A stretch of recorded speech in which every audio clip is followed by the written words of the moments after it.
Overmount cutouts. Overmount cutouts are used for things such as sinks or hobs, which are fitted into the top of the worktop. We would always recommend, where possible, that a jig is made specifically for the particular sink or appliance. Place your template onto the surface.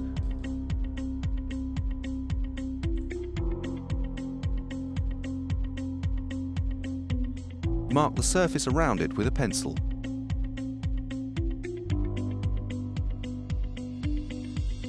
Remove the template and measure the center points for your corner holes. All cutouts in solid surface material must have a radius of at least 10 mm rather than being square to aid surface structural longevity. It's useful to drill a pilot hole to ensure that the spade bit used subsequently can be easily located in the corners.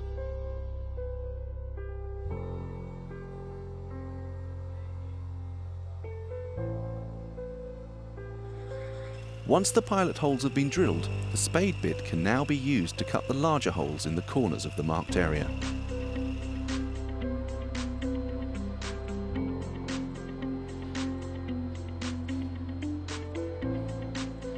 The blade of the jigsaw can then be inserted into one of the holes and then used to follow the measured lines to achieve the cutout.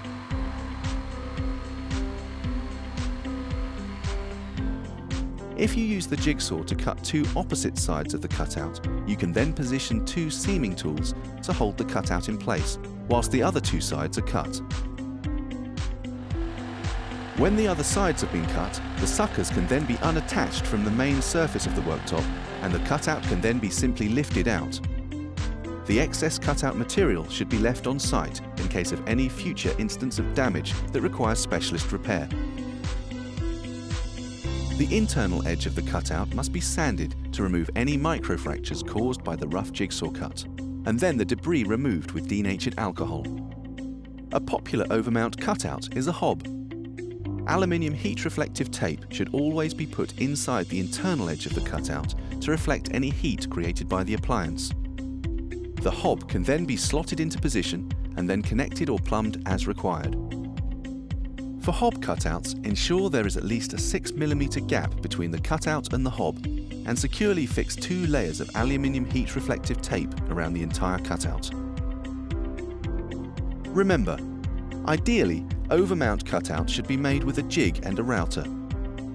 Smooth the edges following the jigsaw cuts to remove microfractures.